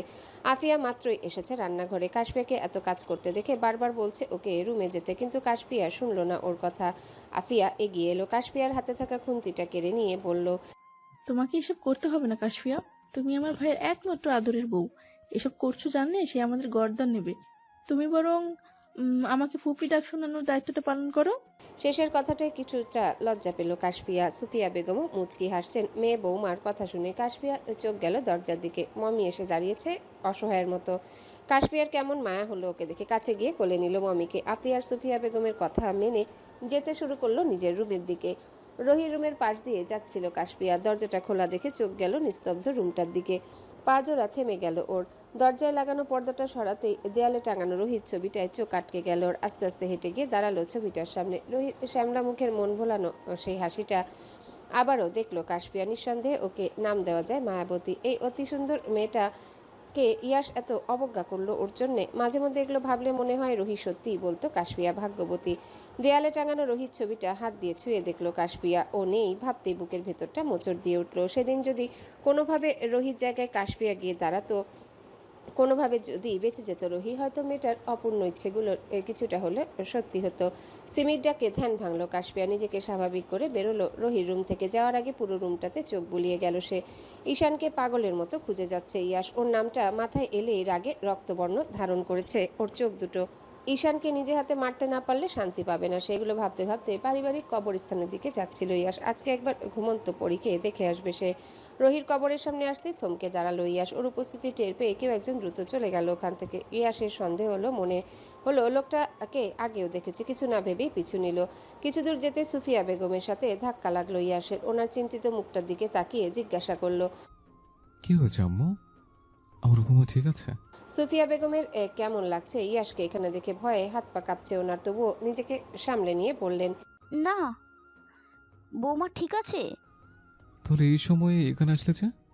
আমি এখানে আসছি এটা তো তোমাকে বলে আসলাম। কি উত্তর দেবেন বুঝতে পারলেন না সুফিয়া বেগম। শুকনো ঢোক গিলে আমতা আমতা করে বললেন, এমনি ইয়াস, পুলিশের মতো জেরা করছো কেন? কারণ আছে তাই। তুমি ঈশানের সাথে দেখা করতে এখানে এসছো, তাই না আম্মু? কয়েক পা পিছিয়ে গেলেন সুফিয়া বেগম। ইয়াস বুঝলো কি করে এ বিষয়টা। মায়ের থমথমে মুখটা দেখে বুঝতে বাকি নেই তার আন্দাজটা তাহলে ঠিক। ইয়াসের রাগ হলো প্রচণ্ড। এত কিছুর পরেও ঈশানের প্রতি ওর মায়ের মায়া কমেনি। ছেলের রাগান্বিত মুখশ্রীর দিকে তাকিয়ে আছেন সুফিয়া বেগম। সামনের রাস্তা ধরে ইয়াশ চলে যেতে চাইলে উনি থামিয়ে দিয়ে হাত ধরে বললেন, ঈশান রুহিকে মারিনি। ইয়াশ, রুহি তো ওর বোন, কিভাবে ওকে মারবে বলো? ইয়াশ এক ঝটকায় নিজের হাতটা ছাড়িয়ে নিল। মায়ের থেকে রেগে কিছু বলতে যাচ্ছিল, থেমে গেল উজ্জ্বলের চোখের ইশারায়। ওদের থেকে খানিকটা দূরে দাঁড়িয়ে আছে উজ্জ্বল। আস্তে ধীরে সুফিয়া বেগমের পাশে এসে দাঁড়ালো, রাগত স্বরে বলল ওনাকে, আপনার আবেগ আপনি নিজের কাছে রাখুন চাচি। ক্যাফের সিসিটিভি ফুটেজ দেখে আমি আন্দাজ করেছি ওটা ঈশানী। বাংলাদেশ পুলিশ ওকে খুঁজছে, সেজন্য তো পালিয়ে বেড়াচ্ছে। ও এসে যেই না মন ভরানো কথা বলল, আপনি গলে গেলেন। আমার অসুস্থ বোনটাকে ও মেরে ফেলেছে। আপনি যদি ওর ছটফটানো দেখতেন তাহলে বুঝতেন কতটা কষ্ট পেয়ে এসে মারা গেছে। আমার বোনের জায়গায় আপনার মেয়ে থাকলেও ঈশানের প্রতি এভাবেই মায়া দেখাতেন? কিছু বললেন না সুফিয়া বেগম, বলার ভাষাও নেই ওনার। সত্যিই তো ঈশানের মিথ্যা কথা এত প্রমাণ পাওয়ার পরেও তিনি বিশ্বাস করে নিলেন ও কিছুই করেননি। না না, উনি ভুল, কিন্তু ঈশানের প্রতি যে ওনার আলাদা মায়া। শতবার ভুল করেও কাছে এসে আম্মু বলে ডাকলে ওনার মন গলে যায়। ইয়াশ আর উজ্জ্বল দুজনে ছুটল রেল স্টেশনের রাস্তাটা ধরে। সুফিয়া বেগম পাথরের মতো কিছুক্ষণ দাঁড়িয়ে রইলেন ওখানে, তারপর আবারও হাঁটতে শুরু করলেন ওদের সাথে। কিছু দূর গিয়ে ঈশানকে পেয়েও গেল ইয়াশ। ঈশান দাঁড়িয়ে আছে রেল লাইনে, অন্যদিক থেকে ঝনঝন শব্দ তুলে এগিয়ে আসছে ট্রেন। ইয়াশ বুঝলো ঈশান আত্মহত্যা করতে চাইছে, কিন্তু ইয়াশের যে ইচ্ছে করছে ওকে ইচ্ছে মতো মারতে মারতে মেরে ফেলতে, বাঁচিয়ে রেখে মৃত্যুর স্বাদ দিতে। ইয়াশ এগিয়ে যাচ্ছিল ঈশানের দিকে। উজ্জ্বল ওর হাত ধরে নিল, চোখের ইশারায় বাধা দিল যেতে। সুফিয়া বেগম লক্ষ্য করলেন সবটা, চিৎকার দিয়ে ডেকে উঠলেন ঈশানকে। ঈশান, চলে আয় বাবা, ট্রেন আসছে। ঈশান নিষ্প্রাণ চোখে তাকালো মায়ের দিকে। মৃত্যু অতি সন্নিকটে, বুঝতে পারল সে, তবুও ঠোঁটে হাসি টেনে বলল সুফিয়া বেগমের উদ্দেশ্যে, আমি পাপ করেছি আম্মু, আমার প্রতি কোনো মায়া বাঁচিয়ে রেখো না, আমাকে মরতে দাও। আমি কাশফিয়ার ক্ষতি করতে চেয়েছি, হুশ জ্ঞান হারিয়ে টাকার লোভে ইয়াশকে মারতে চেয়েছি। রোহির মৃত্যুর কারণও আমি যে মরার মতো বেঁচে আছি। চোখ বুঝলেই রোহি বারবার আমার সামনে আসে, কৈফিয়ত চেয়ে বলে, ভাইয়া আমার ভুল কি, কেন এমন করলে আমার সাথে?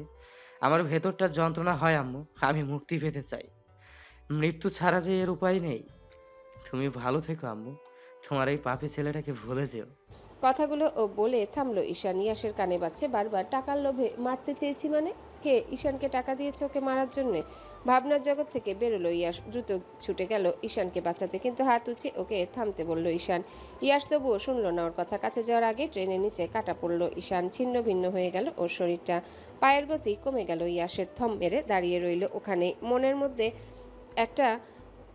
মনের মধ্যে একটু হলেও খারাপ লাগা কাজ করছে ওর। ছেলেটার চোখে যে আফসোস দেখেছিল, বাঁচতে চাওয়ার প্রবল ইচ্ছা দেখেছিল। মানুষ তার ভুল বুঝতে পারলে তো তাকে বাঁচার সুযোগ দেওয়া উচিত। এই ভেবেই ইয়াশ ছুটে গিয়েছিল ওকে বাঁচাতে, কিন্তু শেষ রক্ষা হলো না। একদিক থেকে ঈশানের জন্য খারাপ লাগলেও রোহির মুখটা মনে পড়লে ঈশানের প্রতি রাগ লাগছে। ওর মনে হচ্ছে এটাই ওর প্রাপ্য। উজ্জ্বল দাঁড়িয়ে আছে ইয়াশের থেকে কিছু দূরে। ঈশানের মৃত্যুতে যায় আসে না ওর। এত ঘৃণা জন্মেছে বোনের মৃত্যুর পরেই, আর আজ তো ঈশান নিজের মুখেই বলল সবটা। সুফিয়া বেগম তখনই দপ করে বসে পড়েছিলেন মাটিতে। চোখের সামনে ছেলের মৃত্যু মানতে পারছেন না তিনি। পাথরের মতো বসে আছেন এখনো। কাঁধে কারো স্পর্শ পেয়ে ঘাড় ফিরিয়ে তাকালেন সুফিয়া বেগম। ওনার স্বামী আনোয়ার সাহেব দাঁড়িয়ে আছেন সামনে। শুরু থেকেই সবটাই শুনলেন তিনি। স্ত্রীকে সান্ত্বনা দেওয়ার ভাষা নেই ওনার কাছে, তবুও বললেন, এটাই ঈশানের নিয়তি, মেনে নাও সুফিয়া। আমরা কান্নাকাটি করলেও আর ও ফিরে আসবে না। ঈশানের মৃত্যুর আজ চতুর্থ দিন। সুফিয়া বেগম সেদিন থেকে দরজা লাগিয়ে বসে আছেন নিজের রুমে। প্রয়োজন ছাড়া বের হন না তেমন। যতই ভুল করুক ঈশান, চোখের সামনে ওর এমন যন্ত্রণাদায়ক মৃত্যু কষ্ট দিচ্ছে ওনাকে। বারবার দৃশ্যটা ভেসে উঠছে চোখের সামনে। ওকে তো ছোটবেলা থেকেই মানুষ করেছেন কোলে পিঠে করে, সবার থেকে ভালোবাসা দিয়েছেন বেশি। সেই ছেলে কিনা চোখের সামনে মারা গেল ওভাবে। কিছুতেই যে ছেলের মৃত্যুর শোক কাটিয়ে উঠতে পারছেন না সুফিয়া বেগম। দরজাটা হালকা খোলা ছিল। সুফিয়া বেগমের চোখ গেল দরজার দিকে, বুঝলেন কেউ দাঁড়িয়ে আছে বাইরে। নিজেকে স্বাভাবিক করে দরজার ওপারে দাঁড়িয়ে থাকা মানুষটাকে প্রশ্ন করলেন, কে ওখানে? সাথে সাথে দরজা খুলে ভেতরে প্রবেশ করলে কেউ। তাকিয়ে দেখলেন সুফিয়া বেগম। কাশফিয়া এসেছে ওনার রুমে। বৌমাকে দেখে ঠোঁটের কোণে হাসি ফুটে উঠল মুহূর্তেই। কাছে গিয়ে মাথায় হাত বুলিয়ে আদুরে গলায় বললেন, কি হয়েছে মা, কিছু লাগবে? তোমাকে দেখতে আসলাম। সুফিয়া বেগম মিষ্টি হেসে বললেন কাশফিয়াকে। আচ্ছা।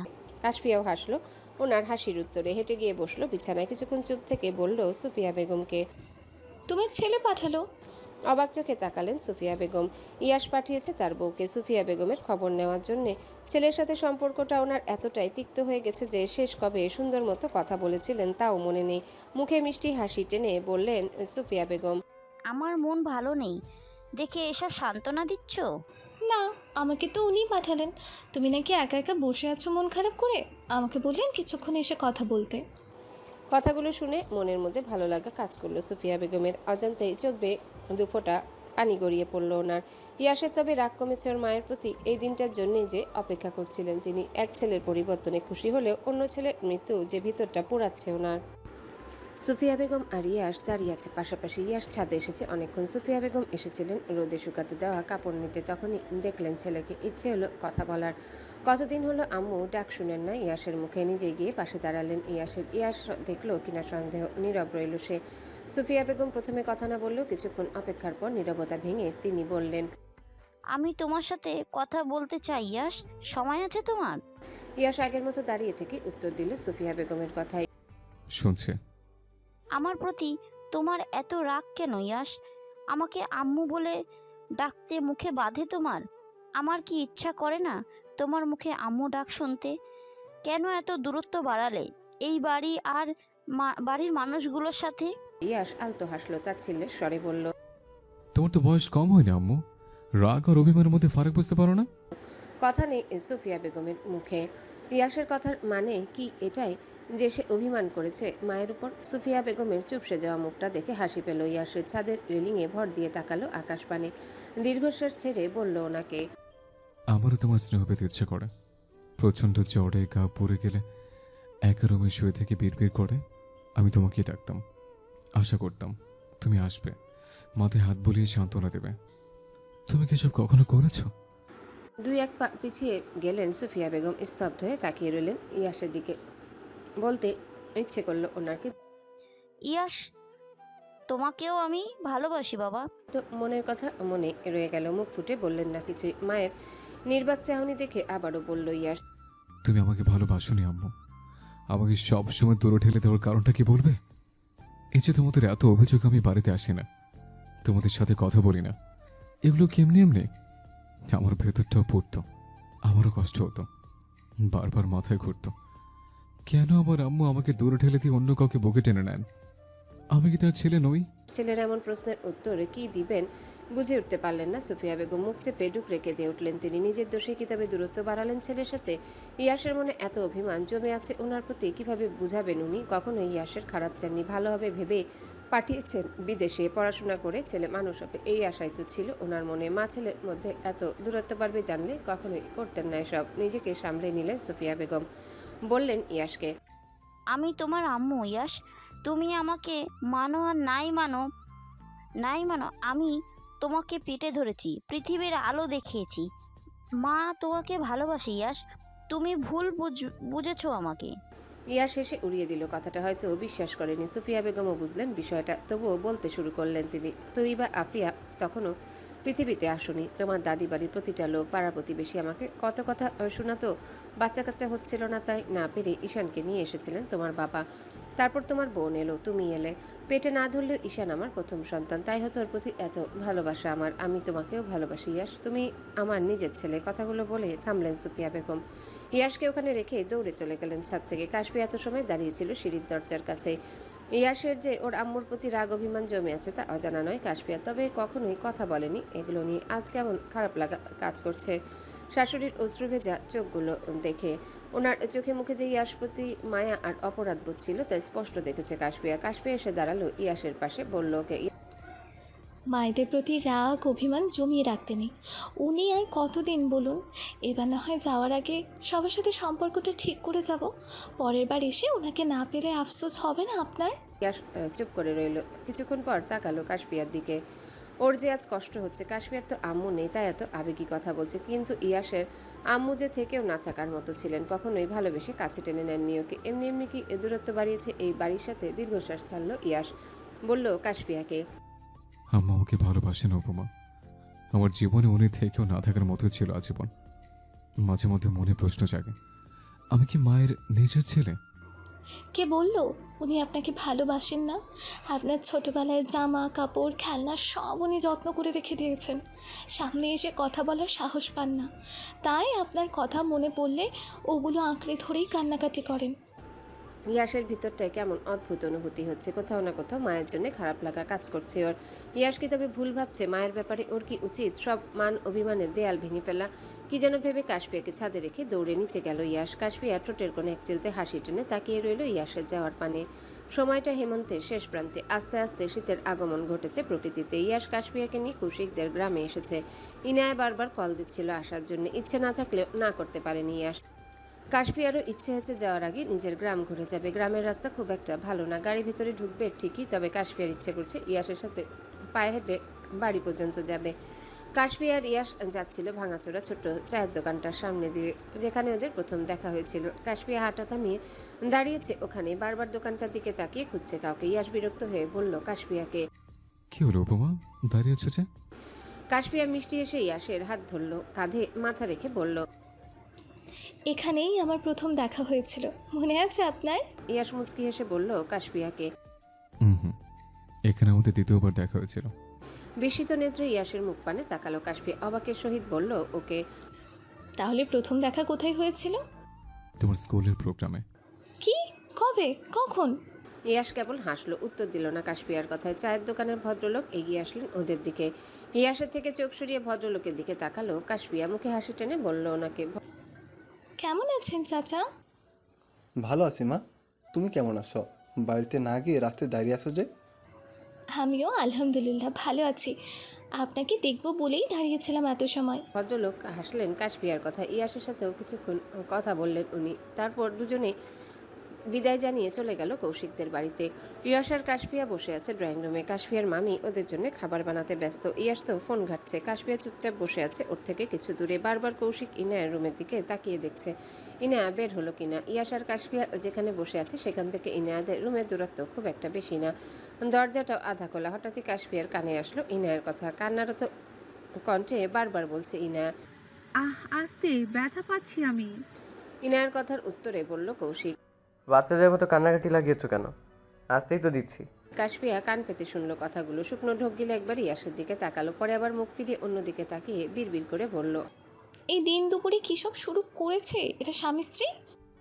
একা একা কি বলছো উপমা? হঠাৎ প্রশ্নে চমকে তাকালো কাশফিয়া। মুখের ভাবভঙ্গি পরিবর্তন হয়ে গেছে মুহূর্তে, মনে হচ্ছে চুরি করে ধরা পড়েছে। সে নিজেকে সামলে উত্তর দিল ইয়াসের কথা।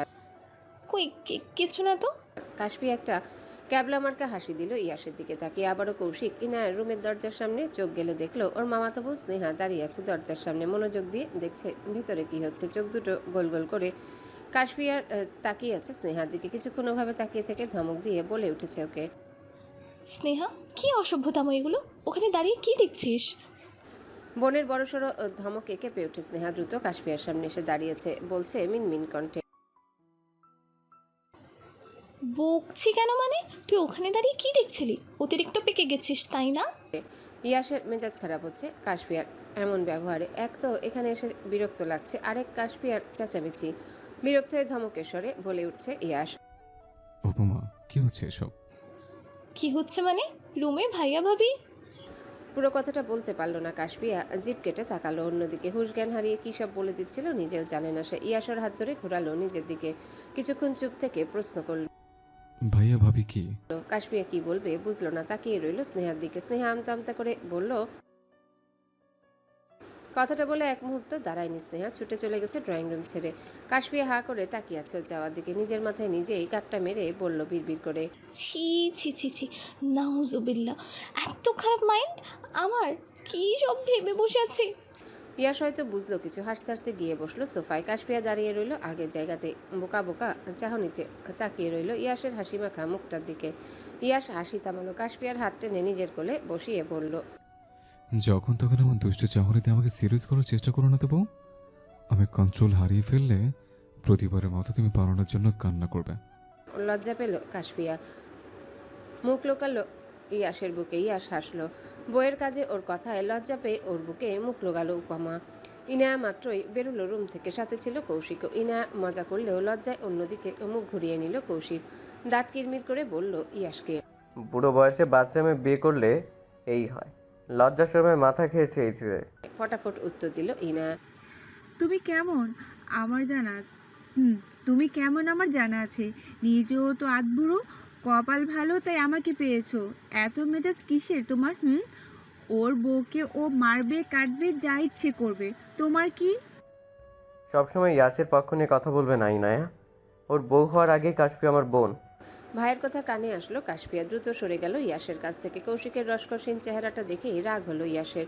বুঝে পায় না ইয়াস আগে তো কৌশিকের কি এমন হলো যে ইয়াসকে দেখলেই মুখের হাসি মিলিয়ে যায়। ইয়াস উঠে দাঁড়ালো, কৌশিকের কথার উত্তর দিলে সেও পাল্টা উত্তর দিল। দুজনের মধ্যে তর্কাতর্কি হলো অনেকক্ষণ। ইয়াস রেগে বেরিয়ে আসতে চাইলে কাশফিয়াও যেতে চাইল ওর সাথে, বাধা দিল কৌশিক।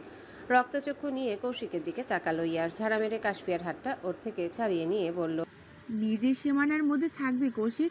উপমা এখানে থাকতে চাইলে আমি ওকে আটকাবো না, কিন্তু জোর করে ওকে আমার থেকে দূরে সরাতে চাইলে খারাপ হবে। কি খারাপ হবে? মারবি আমাকে? দরকার পড়লে তাই করব। ইয়াস। কৌশিক আর ইয়াসের ঝগড়া ঝামেলা দেখে বিরক্ত হচ্ছে কাশফিয়া। এমনিতেই সকাল থেকে মাথাটা ঘুরছে ভন ভন করে, তার মধ্যে এসব ঝামেলা। কাশফিয়ার শরীরটা কেমন অবশ হয়ে আসছে, চোখের সামনে সবকিছু অন্ধকার ঠেকছে। ইয়াসের হাতটা ধরে ওর কাঁধে মাথা রাখলো কাশফিয়া। চোখ বন্ধ করে শ্বাস ফেলে বলল ওকে, বাড়ি চলুন, আমার ভালো লাগছে না এখানে। বোনের অবস্থা দেখে চিন্তা হলো কৌশিকের। উদ্বিগ্ন হয়ে বলল, কাশফি বোন আমার, কি হয়েছে তোর? আমাকে বল কি হয়েছে। কথা বলল না কাশফিয়া। ভাইয়ের প্রতি অভিমান জমেছে ওর। ঠিক করেছে আর কথা বলবে না কৌশিকের সাথে। ইনায়া হয়তো বুঝলো কাশফিয়ার অভিমানের কারণ। চোখের ইশারায় ইয়াসকে বলল ওকে নিয়ে রুমে যেতে। ইয়াস তেমন পাত্তা দিল না ইনায়ার কথায়। কাশফিয়াকে কোলে নিয়ে তখনই বেরিয়ে গেল বাড়ি থেকে। যাওয়ার আগে চোখের ইশারায় শাসিয়ে গেল কৌশিককে। ইনায়া বারবার ডাকলেও শুনলো না ইয়াস। বিছানায় শুয়ে আছে কাশফিয়া। ওকে ঘিরে রেখেছেন বাড়ির সবাই। হুট করে ওর শরীর খারাপ কেন হলো বুঝে আসছে না কারোরই। ডাক্তার ডাকতে গেলে বারবার মানা করছে কাশফিয়া। সবাইকে বুঝিয়েছে ওর কিছুই হয়নি।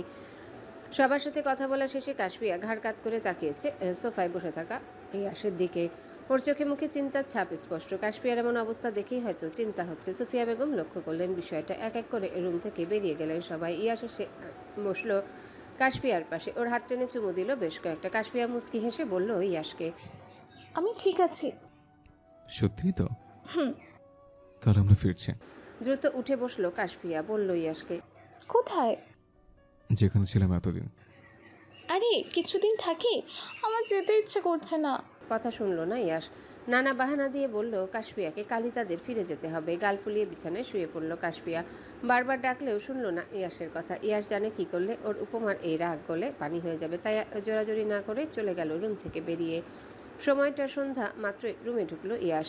কাশফিয়া বিছানায় পড়ে ঘুমোচ্ছে বেঘরে। ইয়াস আর বিরক্ত করলো না। হাতে থাকা শপিং ব্যাগটা বিছানার একপাশে রেখে আবারও দ্রুত পায়ে হেঁটে বেরিয়ে গেল রুম থেকে। নিচে নামবে বলেই যাচ্ছিল ইয়াস, চোখ গেল রহির রুমের দিকে। দরজাটা আধ খোলা দেখে ইচ্ছে হলো ভিতরে ঢুকবে। দেরি করলো না ইয়াস, দরজা ঠেলে ভিতরে প্রবেশ করলো সে। পুরো রুমে চোখ বুলালো একবার। দেয়ালে টাঙানো রোহিত ছবিটার দিকে চোখ গেল। তখন আস্তে আস্তে হেঁটে সামনে গিয়ে দাঁড়ালো। ভালো করে দেখলো ছবিটা যেখানে টাঙানো তার থেকে খানিকটা দূরে কলমের কালি দিয়ে লেখা। কিছুটা পিছিয়ে গেল ইয়াস। গলাটা কেমন যেন শুকিয়ে আসলো ওর। এই লেখাগুলো নিশ্চয়ই অনেক আগে। ইস, আজ খুব খারাপ লাগছে ইয়াসের। রোহি কেন করলো এমন? ইয়াসের থেকে পারফেক্ট কেউ হয়তো ওর জন্য অপেক্ষা করছিল। কেন ওকে বাঁচাতে নিজে বিদায় নিল পৃথিবী থেকে? ইয়াসের যে কষ্ট হয় আজও। বারবার রোহির মুখটা ভেসে ওঠে চোখের সামনে। নিজেকে অপরাধী মনে হয় ওর। ইয়াস মিস করে সেই ছোট্ট রোহিকে। বারবার ওর রুমের সামনে এসে উকিঝুঁকি মারত রোহি। বড়সড় ধমক দিলে আবারও কান্না করে ভাসাতো। ইয়াস যখন লন্ডনে চলে যায় রোহি ব্যতীত কারোরই হয়তো মন খারাপ হয়নি। তখন মেয়েটার কান্না দেখে প্রথমবারের মতো ওর জন্যে মায়া হয়েছিল। ইয়াসের মাথায় হাত বুলিয়ে বলেছিল ও ফিরে আসবে আবার। রোহিত চোখে মুখে তখন খুশির ঝিলিক দেখেছিল সে। ইয়াস বাড়ি আসার পর যখন দেখা হলো ওদের, তখনও রোহিত চাহনিতে ইয়াসের প্রতি অদ্ভুত এক মায়া ছিল। ইয়াস কি আর জানতো মেয়েটা তখনও নিজের মন প্রাণ দিয়ে ভালোবাসতো ইয়াসকে? জানলেই বা কী করতো? এই ব্যাপারে যে ও বরাবরই কঠোর। নিজের ভালোবাসা উপমা ব্যতীত আর কাউকে দেবে না সে। ইয়াস কথাগুলো ভেবে দীর্ঘশ্বাস ফেললো। দেয়ালে টাঙানো রোহিত ছবিটায় হাত ছুঁয়ে বলল, আমি তোমাকে ভুলিনি রোহি, মনে রেখেছি, রাখবো আজীবন।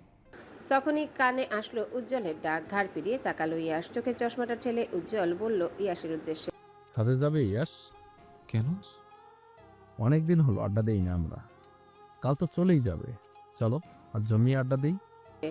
ইয়াস মুচকি হেসে সম্মতি জানালো উজ্জ্বলের কথায়। রোহি রুমের দরজাটা আটকে চলে গেল দুজন মিলে ছাদে। কৌশিক আগে থেকেই অপেক্ষা করছিল ইয়াসদের আসার জন্যে। তবে ইয়াস ওকে দেখে খুব একটা খুশি হয়নি, মুখ দেখে বোঝা যাচ্ছে তা। উজ্জ্বল দুজনকে একসাথে করেছে ওদের মধ্যে বনিবনা করিয়ে দিতেই। পাশাপাশি চেয়ারে বসে আছে ইয়াস আর কৌশিক, মাঝখানে উজ্জ্বল। পিনপতন নীরবতা বিরাজ করছে জায়গাটাতে। নীরবতা ভেঙে প্রথম কথা বলল উজ্জ্বলই। তোমরা না ভালো বন্ধু ছিলে? বন্ধুত্বের সম্পর্কে এত তিক্ততার কারণ কি জানতে পারি?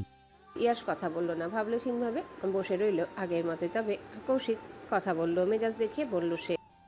ইয়াশ ভুল করেছে। তুমি জানো ওর নজর খারাপ। ইয়াশ আমার ছোট্ট বোনের দিকে কুনজর দিয়েছিল বহু বছর আগে। তখনই ওর সাথে সম্পর্ক ছিন্ন করা উচিত ছিল আমার। আমি তো মজা ভেবে উড়িয়ে দিলাম ওর কথা। এত বছর পর এসে আবার ভুলিয়ে ভালিয়ে বিয়ে করে বসে আছে আমার বোনকে। ইয়াস ভ্রুকুচকে তাকালো কৌশিকের দিকে, তারপর বলল, বিয়ে করা ভুল? তুই তাহলে বিয়ে করেছিস কেন? কোন নজর দিয়েছে আর সুনজর? আমার বউর দিকেই তো। তোরও তো কিসের সমস্যা? আমার ভালোবাসাকে কোন নজর ভেবে ভুল করছিস তুই কৌশিক। বিয়ে করা ভুল নয়, কিন্তু তোকে তো আমি পাঠিয়েছিলাম আমার বোনের খবর নেওয়ার জন্য, ওকে দেখে রাখার জন্য, ভুলিয়ে ভালিয়ে বিয়ে করার জন্য নয়।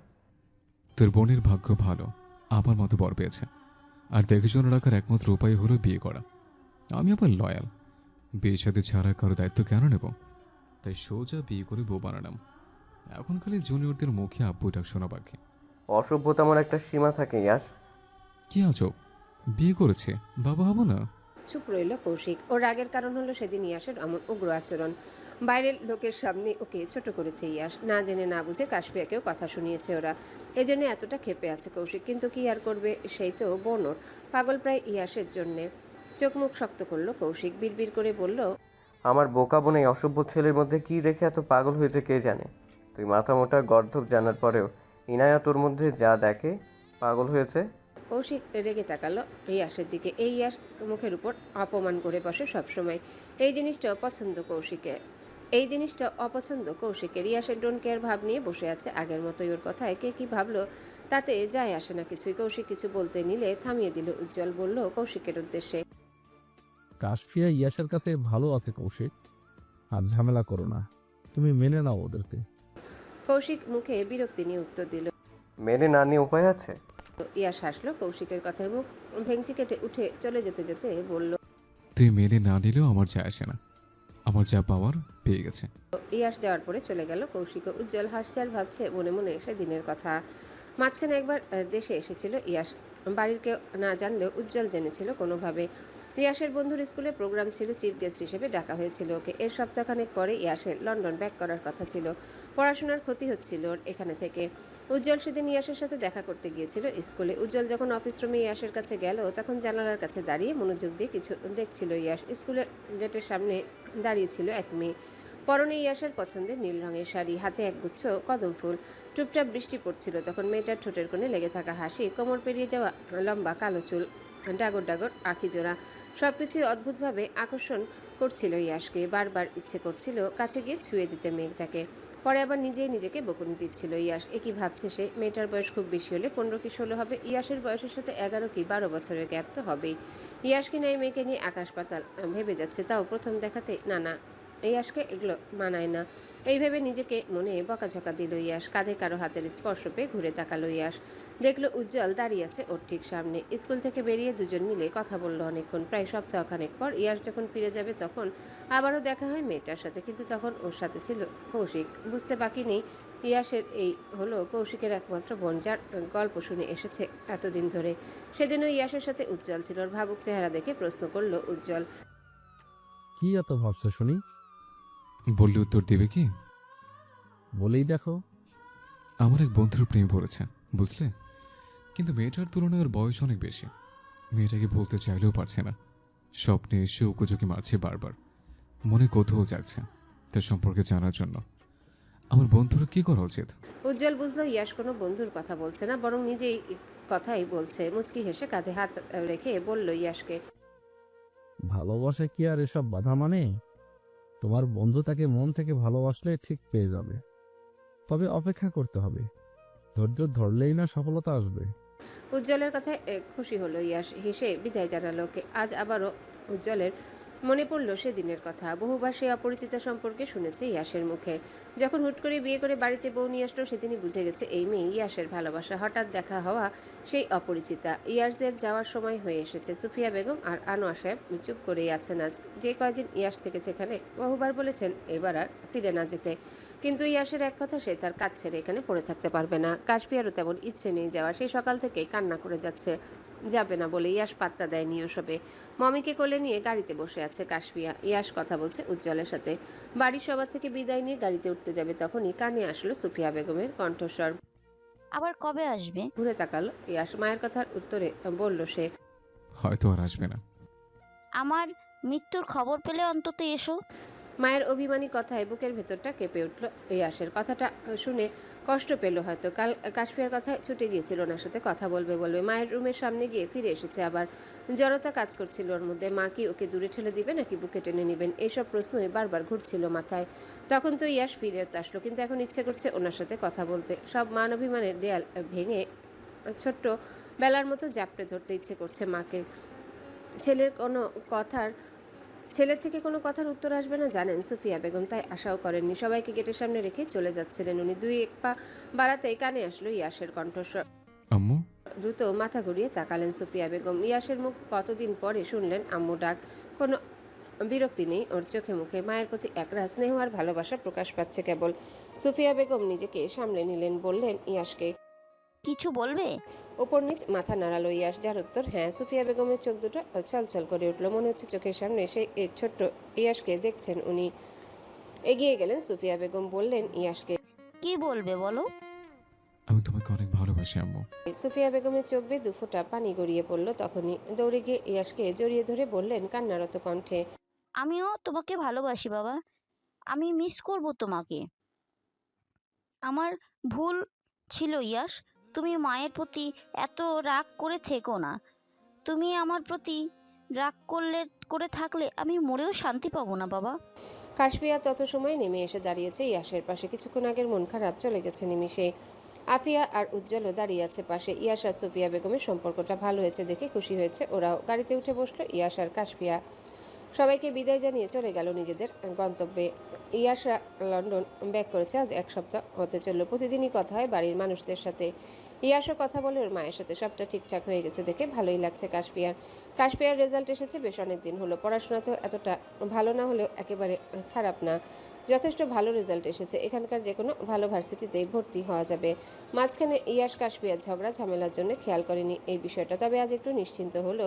ইয়ানার সাথে কথা বলে কৌশিক নাকি কোনো একটা ভালো ভার্সিটিতে ভর্তি করিয়ে দিয়েছে কাশফিয়াকে। ব্যস্ততার জন্য ভার্সিটি সম্পর্কে তেমন কোনো তথ্য নেওয়া হয়নি ইয়াসের। তবুও ভেবেছিল সবটা জেনে আজ নিয়ে যাবে কাশফিয়াকে, কিন্তু মহারানীর নাকি মন ভালো না, সে আজ বাড়িতেই থাকবে। ইয়াসও জোর করলো না, চলে গেল নিজের কাজে। মনোযোগ দিয়ে ক্লাস নিচ্ছে ইয়াস। ও লেকচার দিচ্ছে আর স্টুডেন্টরা সবাই তাকিয়ে আছে ওর দিকে। মেহেক মেয়েটা বসেছে প্রথম বেঞ্চে, পাশেই সাইফান। মেহেকের ভীষণ রকমের মন খারাপ ছিল আজ। ইয়াসের হাসি মাখা মুখটা দেখে ও সব মন খারাপ উড়ে গেছে কোথায় যেন।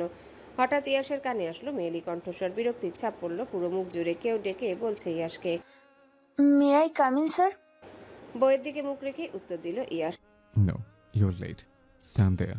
সাইফান এবার তাকালো দরজার সামনে থাকা মেয়েটার দিকে, পরে আবার ইয়াসের দিকে তাকিয়ে কিছু বলতে নিলে থামিয়ে দিল মেহেক। সাইফান ভাবছে মনে মনে মেয়েটা কি এখানেই ভর্তি হয়েছে, কিন্তু দেখে তো ওকে জুনিয়র মনে হয়। এই ক্লাসে কি করছে? তবে কি ইয়াসের মনোযোগ নিজের দিকে নিবে বলেই কাজ করেছে হয়তো, তাই মনে মনে এইভাবে হাসলো সাইফান। স্যারের কিন্তু ভাগ্য ভালো, এই বয়সে এমন কম বয়সে সুন্দরী বউকে পায়। পরক্ষণে এবার ভাবছে স্যারও কিন্তু দেখতে কম সুন্দর না, এমন সুন্দরী বউ পাওয়াটাও স্বাভাবিক। মেহেকের কথায় সাইফান তো চুপ করলো, কিন্তু বাকি স্টুডেন্টগুলো বিশেষ করে ছেলেগুলো তাকিয়েছিল দরজার সামনে দাঁড়িয়ে থাকা মেয়েটার দিকে। বিরক্ত হলো ইয়া, সবাইকে ধমক দিতে আবারও মনোযোগ দিল ক্লাসে। না চাইতেও ইয়াসের চোখ গেল মেয়েটার দিকে। চমকালো সে। ইয়াসের উপমা এখানে এই ভার্সিটিতে কি ভর্তি হয়েছে? তবে সব ছেড়ে ইয়াসের মাথায় ঘুরপাক খেতে লাগলো। সবগুলো ছেলে একটু আগে ওভাবে তাকিয়ে ওর উপমাকে দেখছিল। কথাটা ভাবনায় আসতে রাগে মুখের ভাবভঙ্গি পরিবর্তন হয়ে গেল ইয়াসের। দ্রুত ক্লাস থেকে বেরিয়ে কাশফিয়ার হাত ধরে টেনে নিয়ে গেল একপাশে। কাশফিয়ার হাতে ব্যথা লাগে চোখ মুখ কুচকে বলল সে, হ্যালো বন্ধুরা, পরবর্তী পার্ট খুব তাড়াতাড়ি আসবে, তো সবাই অপেক্ষায় থাকো। আর চ্যানেলটি যারা এখনো সাবস্ক্রাইব করোনি তারা পরবর্তী পার্ট দেখার জন্য চ্যানেলটি সাবস্ক্রাইব করে রেখো। ধন্যবাদ সবাইকে, আমাদের সাথেই থেকো।